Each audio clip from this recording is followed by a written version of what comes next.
Assalamualaikum warahmatullahi wabarakatuh. Selamat siang pada para mahasiswa. Hari ini kita akan melanjutkan perkuliahan data spasial dan perpetaan pertemuan ke-5.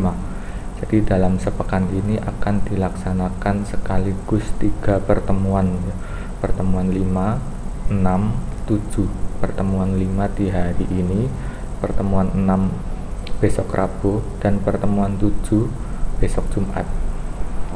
Sepekan ada 3 pertemuan karena untuk segera menyelesaikan sebelum UTS perlu memperoleh sampai 7 pertemuan, sehingga ketika UTS sudah selesai 7 pertemuan.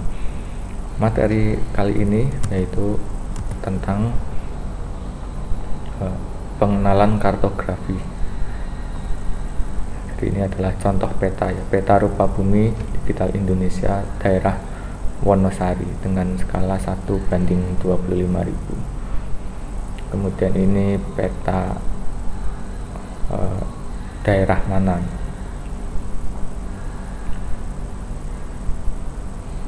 daerah Gunung Kidul. Jadi ini adalah peta administrasi Kabupaten Gunung Kidul, menjelaskan tentang apa. Di sini ada keterangan jalan, terus ada batas kecamatan, batas desa, terus peta dibuat kapan, karena peta administrasi ya, kenampakannya relatif tidak berubah karena batasnya tetap, sehingga kalau peta administrasi itu tidak harus peta yang terbaru. Jika tidak ada pembaruan data, maka peta sebelumnya bisa tetap dipakai. Kemudian ada garis putus-putus menunjukkan apa? Itu menunjukkan batas wilayah, baik batas wilayah kabupaten, kecamatan, sama desa. Pengertian kartografi adalah ilmu atau seni ya, dalam membuat peta. Ketika membuat peta ada syarat-syarat yang harus dipenuhi. Tidak hanya rapi, tapi juga estetika, keindahan perlu diperhatikan. Karena peta merupakan alat bantu dalam menyampaikan suatu informasi ke ruangan, sehingga harus jelas, simpel dan jelas. Simpel itu tujuannya supaya mudah dipahami. Jadi ada syarat-syarat tertentu yang harus dipenuhi. Syarat apa yang harus dipenuhi? Ini terdiri dari unsur-unsur peta. Minimal ada 12 syarat yang harus dipenuhi. Salah satunya judul. Peta tanpa judul ya ibarat orang tanpa nama, nggak tahu identitasnya, maka harus dipenuhi. Kemudian arah mata angin. Arah mata angin utaranya di mana? Walaupun ke suatu tempat arahnya kanan kirinya betul, tapi ketika arah mata anginnya tidak sesuai, maka tidak bisa sampai ke tempat tujuan. Kemudian skala, simbol, legenda, warna peta, dan lain sebagainya nanti kita akan pelajari satu persatu. Judul, di sini contoh judulnya adalah peta kepadatan penduduk Provinsi Jawa Tengah tahun 2010 misalnya. Nah, jadi dalam peta tersebut harus menerangkan kepadatan penduduk, karena judulnya saja kepadatan penduduk, maka informasi yang disampaikan yaitu terkait dengan jumlah kepadatan penduduk di suatu wilayah yaitu Provinsi Jawa Tengah misalnya. Arah orientasi itu umumnya ada utara ya, karena sebagai acuan arah mata angin, acuan untuk bagaimana petanya ke arah mana. Bentuknya bebas ya, sesuai dengan selera, tapi ya ini hanya contoh arah mata angin seperti ini. ada yang lengkap juga, utara, barat, timur, selatan, nah, ditampilkan semua. Ada juga yang cuma tanda arah utaranya, karena dianggap kalau utara ke atas tadi, ke timur kanan, ke kiri itu barat, ke bawah itu selatan. Kesepakatan yang berlaku kalau peta arah utaranya itu ke atas. Kemudian ada skala peta, skala untuk perbandingan jarak sebenarnya di permukaan bumi dengan di peta, karena kita tidak mungkin menggambarkan permukaan bumi di suatu bidang, misalnya kertas, sedangkan kertas ukurannya terbatas, misalnya ukuran A4, A3, A2, A1, A0 ukurannya terbatas, sedangkan muka bumi itu luas, maka perlu adanya skala. Jenis skala juga bermacam-macam, ada skala numerik itu yang pakai angka, kemudian ada skala grafis yang pakai garis. Jadi setiap garis tersebut merepresentasikan berapa, misalnya yang ini, jadi 1 bar ini merepresentasikan 1 kilometer. Satuannya bebas, kalau di Indonesia ya biasanya kilometer atau meter.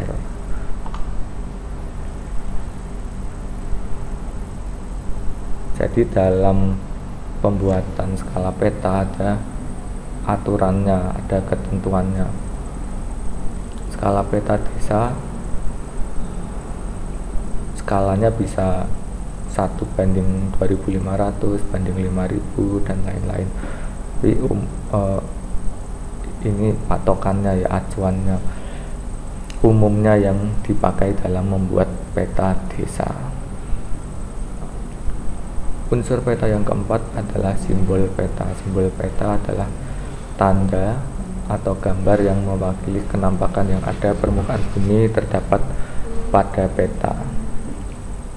Syaratnya sederhana, mudah dipengerti, dan bersifat umum.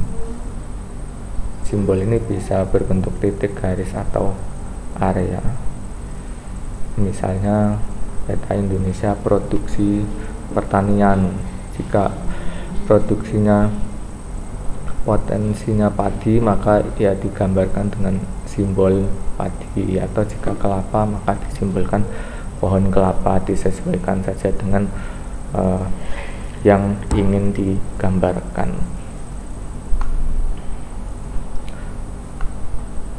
Spesifikasi itu tercantum kalau membuat peta desa, ada di ini dokumen spesifikasi teknis penyajian peta desa yang dibuat oleh BIG, Badan Informasi Geospasial, pada tahun 2016. Ya, ada per Kapik, nanti silakan di download dan dipelajari untuk mempelajari tentang spesifikasi teknis penyajian peta desa. Jadi jika ingin menggambar peta desa, maka simbolisasinya, legendanya perlu mengacu pada peraturan ini ya, peraturan kepala BIG, Badan Informasi Geospasial. Seperti apa rinciannya? Kalau pemilihan warna kan ada 2 macam ya, biasanya RGB, red, green, blue, atau CMYK. Nah, yang dipakai dalam perkabik ini sistemnya pakai CMYK.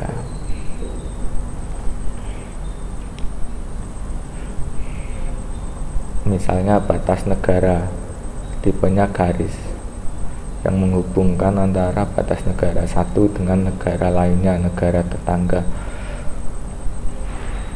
Maka spesifikasinya ini simbolnya, garis ukuran berapa tercantum di sini. Kemudian pemilihan warna hitamnya juga diatur ya, ada perlu berapa kodenya.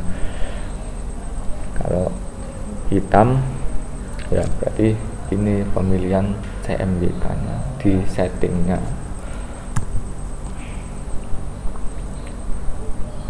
Terus jalan itu juga pakai garis seperti batas administrasi, cuma modelnya yang berbeda. Misalnya jalan tol diberi warna kuning dan ada garis warna hitam setebal 0,2. Jalan layang beda lagi, jalan layang warnanya ungu ya, ungu lembayung. Tergantung di situ petanya jalan mana, klasifikasinya ada masuk apa, jalan arteri, jalan kolektor.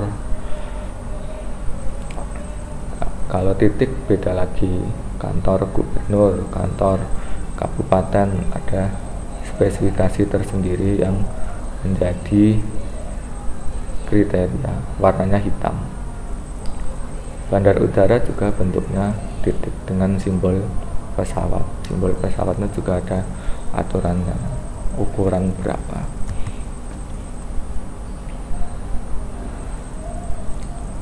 Ini yang area perkebunan berwarna hijau muda. Kalau sawah ada seperti kotak-kotak bata ya, tapi bentuknya miring diagonal.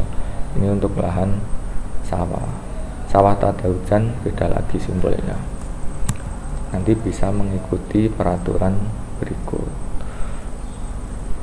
Kebun campur warnanya hijau, rumput warnanya hijau seperti kebun campur, cuma ada seperti bintik-bintiknya, rumput, semak belukar. Bentuk bintik-bintiknya juga beda antara rumput dengan semak belukar. Kalau tambak agak kebiruan. Pasir ini oranye, pasir pasut pasang surut di pantai.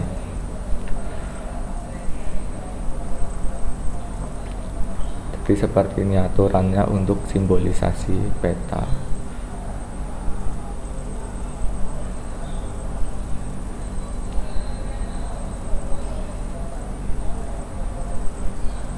Ini contoh-contoh bagaimana cara simbolisasi peta.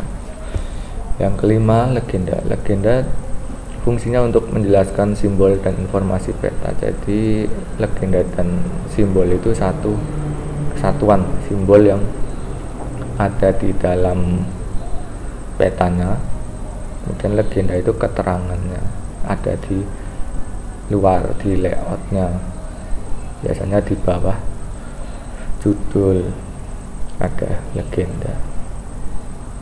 Yang keenam, warna peta digunakan untuk membedakan kenampakan atau objek di permukaan bumi. Seperti objek perairan warnanya biru, jika daratan menyesuaikan, misalnya kuning atau coklat. Vegetasi warnanya hijau, jalan diberi warna merah. Gunung misalnya gunung berapi diberi warna merah. Gunung biasa tidak berapi diberi warna segitiga dengan simbol segitiga warna hitam.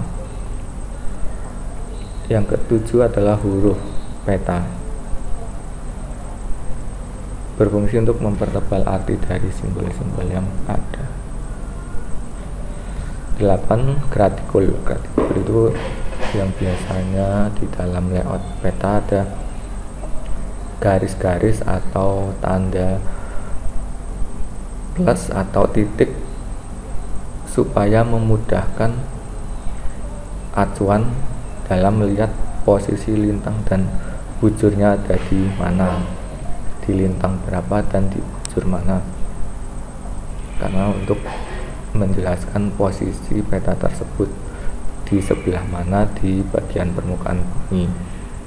Letaknya ini ditulis dalam koordinat. Koordinat juga bentuknya macam-macam ya jenisnya. Ada UTM, ada sistem koordinat geografis DMS, degree minute second, ada derajat dan lain-lain ya. Kalau di Indonesia umumnya memakai UTM, atau DMS, degree minute second, yang umumnya dipakai. DM itu yang biasanya 9 berapa atau 4 berapa angka depannya, karena Indonesia posisi koordinatnya di sekitar angka-angka tersebut, ya meter utara dan meter timur. Kemudian ada sistem koordinat geografis yang pakai degree minute second, misalnya berapa derajat Indonesia berada, 6 derajat lintang utara, 11 derajat lintang selatan, 95 derajat bujur timur, 141 derajat bujur timur. Itu jadi memakai sistem koordinat geografis.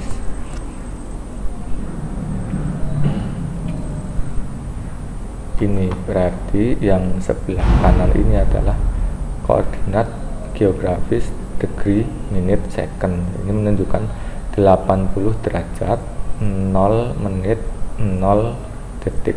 W itu berarti bujur barat west. Kalau ini N north lintang utara, yang ini S lintang selatan. Kalau bujur timur berarti dia simbolnya E, ya east. Ini yang pakai sebelah kiri, yang pakai koordinat UTM. Jadi kalau di UTM garis bujurnya, bujur itu yang membelah bumi menjadi 2 bagian, yaitu sebelah barat dan timur. Maka garisnya itu membujur secara vertikal dari atas atau dari utara ke selatan, vertikal. Sedangkan garis lintang, ini garis lintang itu garisnya secara horizontal dari timur ke barat, maka membelah bumi menjadi 2 bagian, yaitu bagian utara dan bagian selatan. Ini yang 91 sekian-sekian ini namanya garis lintang, sedangkan yang ini garis bujur.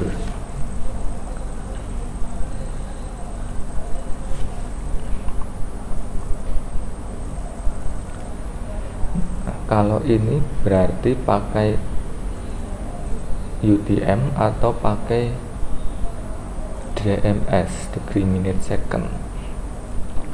Di sini jelas ya, karena angkanya seperti ini, berarti dia pakai UTM. Jangan sampai kebalik, yang bujur adalah yang ini, yang 4 sekian-sekian itu namanya bujur. Seperti yang tadi dijelaskan, bujur itu membelah bumi menjadi bagian barat dan timur, makanya ini kodenya MT, meter timur.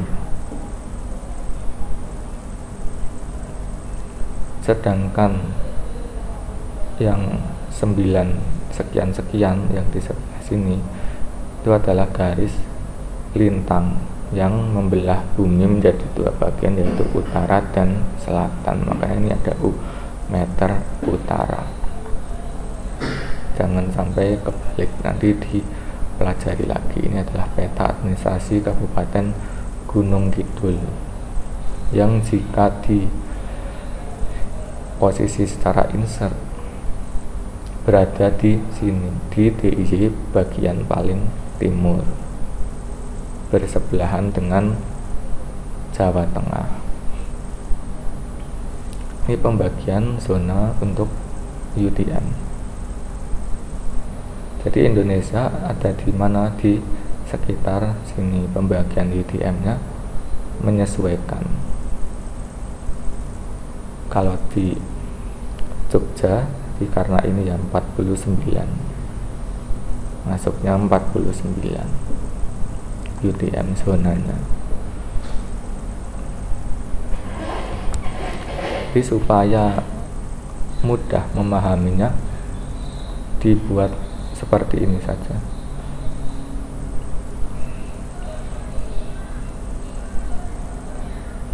Latitude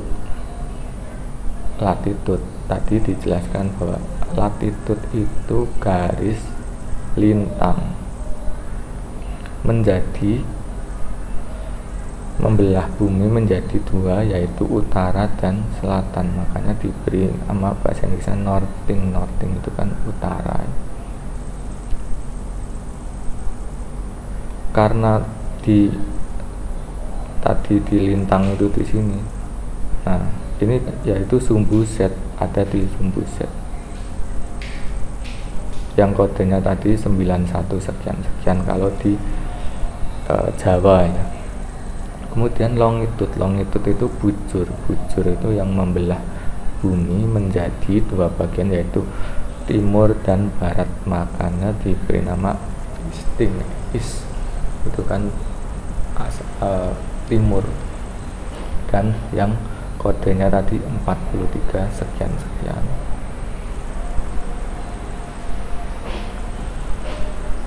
Nah, ini kalau yang di map, di Google Map itu pakai apa? Google Map itu pakai derajat ya, desimal. Jadi bukan degree minute second, tapi desimal degree. Jadi min 7, sekian 110, sekian. Ini contohnya Fakultas Teknik Pertambangan, namanya dulu masih STT masih. Min 7 berarti ini min 7 nya adalah garis lintang. Karena min itu kan kalau di sumbu di matematika ya, itu di bagian selatan.